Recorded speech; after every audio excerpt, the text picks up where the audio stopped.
Despite a promise years ago from the Prime Minister to make it easier for undocumented migrants to gain status, the federal government continues to stall on introducing a program for regularization. In the meantime, deportations continue. Caryn Ceolin has been following the story of a man by the name of Charles here. And Caryn, Charles is begging not to be sent back home.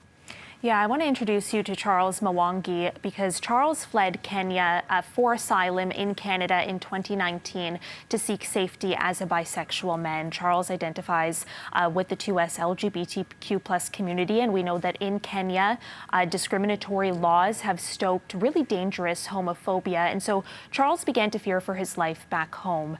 He was worried about facing violence from his community, from some members of his own family. However, his asylum claim was rejected simply because he had trouble obtaining the evidence needed to prove his sexuality. And so Canadian immigration officials didn't find his story to be credible. Now, all subsequent appeals have also been rejected.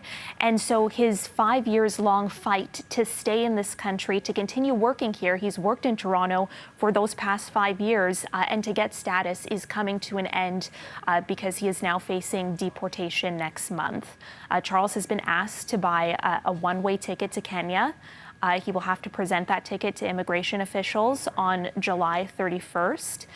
He tells me he is going to buy his plane ticket. He wants to follow the rules. He says that's all he's done while he's been in Canada is follow the rules, because if he doesn't, he risks detention. I did ask Charles, how he plans on spending these last few weeks in Canada, and he's not giving up hope. He says he's still fighting. He's currently in the process of trying to find an immigration lawyer who will take on his case and argue to defer his deportation. He's having trouble finding a lawyer who will do that in such a tight timeline. He's also launched the public awareness campaign. He's launched a petition. He's hoping to, raise awareness publicly, and he's hoping that someone from the government will see his story, hear his cries, he told me, and stop his deportation back to Kenya because he really feels that his life is at risk.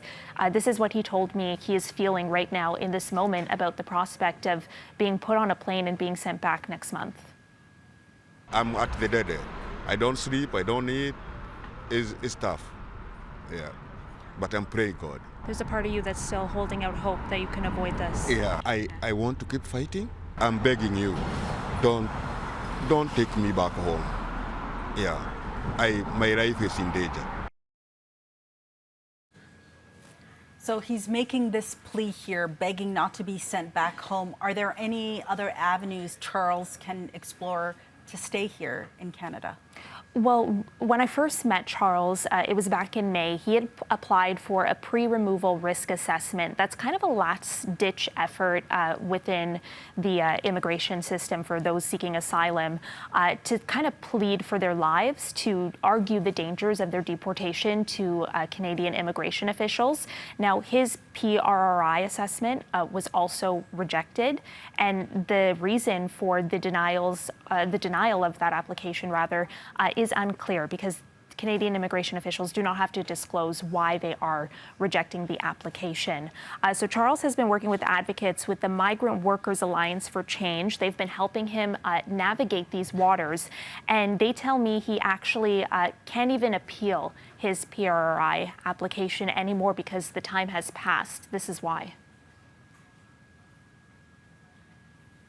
They actually gave him the results a month after they'd made the decision, which means that he's not allowed to appeal.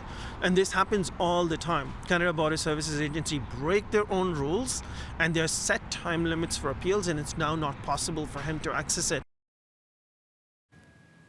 So one last thing Charles can do now is seek permanent residency through on humanitarian and compassionate grounds. He has an application, a humanitarian application pending for him to gain permanent residency that way.